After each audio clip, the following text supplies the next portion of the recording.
मंचे उपस्थित आमादेर परिवेश दफ्तरेर भारप्राप्त मंत्री Shrimati Chandrima Bhattacharya, West Bengal biodiversity बोर्डर चेयरमैन डॉक्टर हिमाद्री शेखर देवनाथ, आमादेर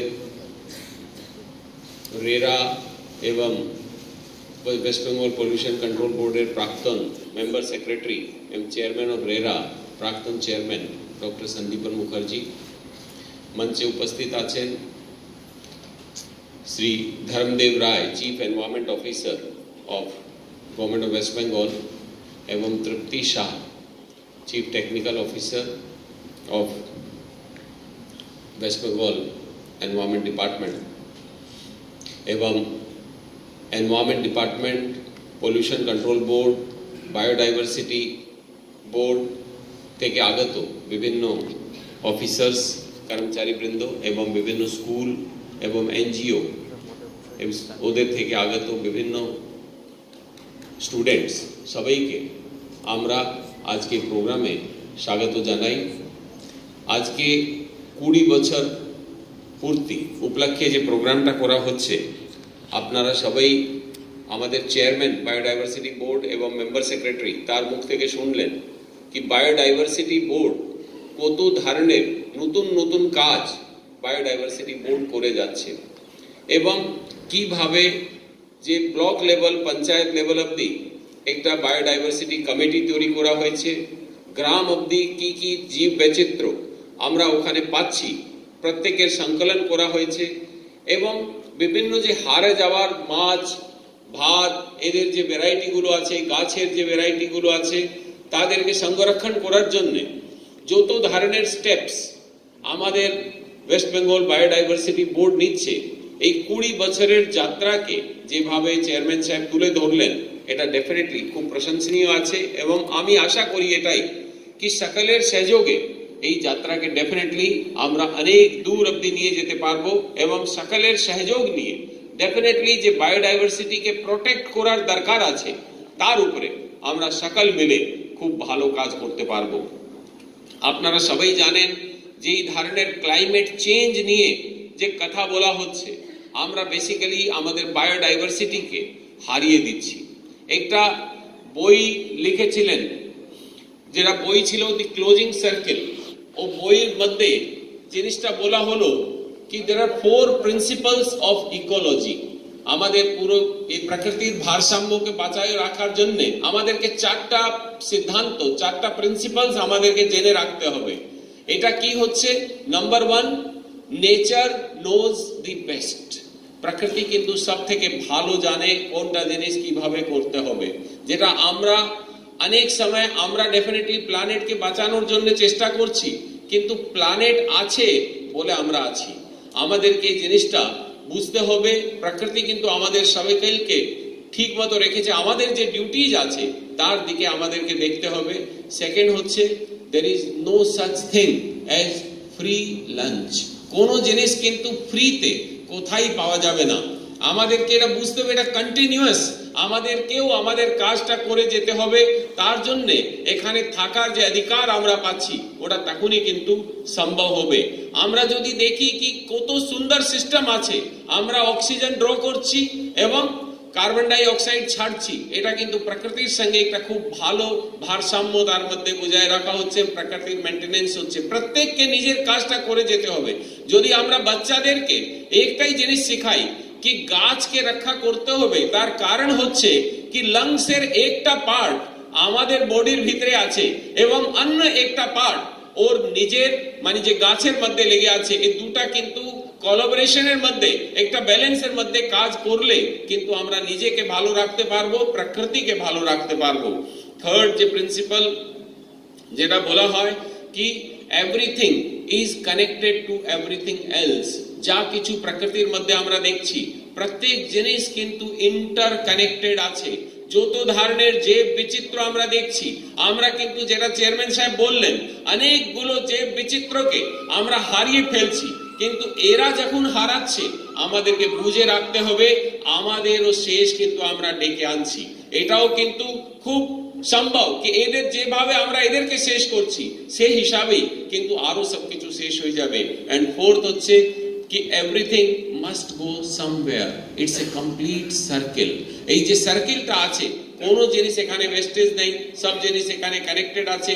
যেটা অভয় পুকুরের মধ্যে আমরা যেটা দেখছি কি এটা তৈরি করে নট অনলি আমরা মাছের যে প্রজাতিগুলো যে বিলুপ্ত হয়ে যাচ্ছে তাকে বাঁচিয়ে রাখবো, তার সাথে সাথে যে মেটালগুলোর সকলের শক করার জন্যও কিন্তু অনেক এই ধরনের যে আমাদের ওয়েটল্যান্ড এসব আছে ওটার উপরে কাজ করে। আপনারা যারা কলকাতায় থাকেন হয়তো অনেক লোক এটা নাও জানতে পারে কি আমাদের যে ইস্ট কলকাতা ওয়েটল্যান্ড রয়েছে সেটা কিন্তু সব থেকে বড় আমাদের সিওয়েজ ওয়াটার ট্রিটমেন্টের একটা প্ল্যান্ট ওটা নিজেই আছে। কারণ যে সিওয়ারটা 910 মিলিয়ন লিটার মানে রাফলি অ্যারাউন্ড মনে করুন কি 100 কোটি লিটার পার ডে জলকে ওখানে শোধন করা হয় নিজেই অটোমেটিক ভাবে, প্রাকৃতিক ভাবে এটা শোধন করা হচ্ছে।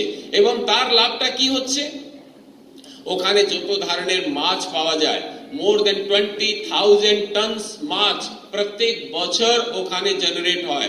মোর দেন 50,000 টনস শাক সবজিগুলো ওখানে হয় যেটা দিয়ে কলকাতার আশেপাশে আমরা সব যেটাকে ব্যবহার করি। এর জন্য এই পুরো সিস্টেম কিন্তু নেচার এটাকে তৈরি করেছে এবং আমাদেরকে ওকে বজায় রাখতে হবে, আমাদেরকে ওকে প্রটেক্ট করতে হবে। এই মেসেজটা আমরা এই সব প্রোগ্রামের মাধ্যমে আপনাদের সকলের কাছে শুধু এই মেসেজটা আমরা নিয়ে যেতে চাই কি প্রাকৃতিক যেসব জিনিসটা আমরা পেয়েছি ওদের কি করে রক্ষা করব, কি করে ওদেরকে বাঁচিয়ে রাখবো, কি করে আমরা নেক্সট জেনারেশনের জন্য ওকে ছেড়ে যাব। কারণ আপনারা সবাই জানেন কি প্রকৃতি কিন্তু অনেক বড় এক্সপেরিমেন্টার আছে। প্রকৃতির মধ্যে যদি আমরা প্রকৃতির বিরুদ্ধে কাজ করতে আরম্ভ করি তাহলে কিন্তু প্রকৃতি আমাদেরকে শেষ করে দেবে। যেটা বলা হয় কি one has to be beneficial to the whole, you don't have to work for yourself only, you have to work for the system, the entire ecosystem should work in a balance। এই জন্যই যারা যারা আমরা দেখেছি শুনেছি সব পড়েছি কি প্রকৃতির মধ্যে ডাইনোসর ছিলেন তারা নষ্ট হয়ে গেল, সেবারটুথের টাইগার ছিল তারা নষ্ট হয়ে গেল, রামাপিথেকাস ছিল তারা নষ্ট হয়ে গেল, নিয়ান্ডারথাল ছিল তারা নষ্ট হয়ে গেল। অনেক ধরনের প্রজাতি এর মধ্যে লক্ষ লক্ষ বছরের ধরতির উপরে থেকেছে কিন্তু তারা নিজেকে বাঁচাতে পারেনি বিকজ ওই এই জিনিসটা যে ইকোলজিক্যাল ব্যালেন্স যেটা রাখতে হয় সেটাকে ওরা হারিয়ে ফেলেছে। আমরা দেখি যখন আমি গ্রাম থেকে বড় হয়েছি তো আমরা যখন আমার জন্ম হয়েছে রাজস্থানে, ওখানে একটা গ্রামে বড় হয়েছি, আমি কিন্তু দেখতাম আমার মাকে কি যখন উনি রান্না করবেন তো প্রথম রুটি গায়ের জন্য হবে, শেষ রুটি কুকুরের জন্য হবে। আমাদেরকে শেখানো হতো কি যে ইভেন এন্টস গুলো আছে তাদেরকেও কিছু খাবার জন্য দিতে হবে। রাজস্থানে জল অনেক কম থাকে, পাখির জন্য জল রাখতে হবে কি যেন ওরা খেতে পারে, তাদের জন্য দানা দিতে হবে সন্ধ্যাবেলা।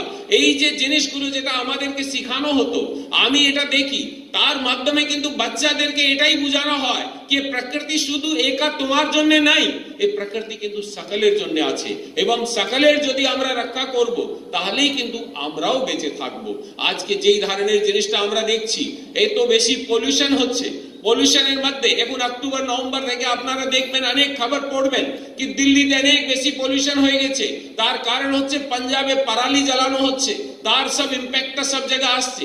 আমাদের এখানেও আমরা দেখি হুগলি বর্ধমান ও সব দিকে চাষিরা অনেক সময় যে স্টাবল বার্নিং করা হয় তার জন্যও অনেকটা পলিউশন সব জায়গায় ঢুকে যায়। আমরা যদি এই ধরনের জিনিস করব তাহলে ওই যে নেক্সট ফসলকে আনার জন্য যে স্টাবল বার্নিং করা হয় যদি এভাবে পোড়ানো থাকবে তাহলে কিন্তু মাটি রক্ষা হবে না, মাটি শেষ হয়ে যাবে। যত ধরনের কেমিক্যাল ফার্টিলাইজার আমরা আজকে ব্যবহার করছি হয়তো আজকে আমরা খুব ভালো প্রোডাকশন পেয়ে যেতে পারি কিন্তু এটা বলা হচ্ছে কি এখন মাদার আর্থ যে মাটির যে অবস্থা আছে পুরো পৃথিবীর উপরে maximum 85 to 90 more crops can come, মানে ম্যাক্সিমাম 40 থেকে 45 বছর আরো বাস আমরা এর খাদ্যান্নটা পেতে পারি, তারপরে হয়তো প্রোডাক্ট প্রডিউস করার ক্ষমতাই শেষ হয়ে যাবে। যদি এই ধরনের জিনিসটা হয় যারা মোর দেন 8 বিলিয়ন পপুলেশন, এই যে 8 বিলিয়ন পপুলেশন 800 কোটির বেশি মানুষ তাদের কিভাবে তাদের খাবার ব্যবস্থা করা হবে? আমাদের জলটা খারাপ হয়ে যাচ্ছে, আমাদের বাতাসটা খারাপ হয়ে যাচ্ছে, আমাদের খাবার মধ্যে অনেক বেশি কেমিক্যাল ঢুকে যাচ্ছে।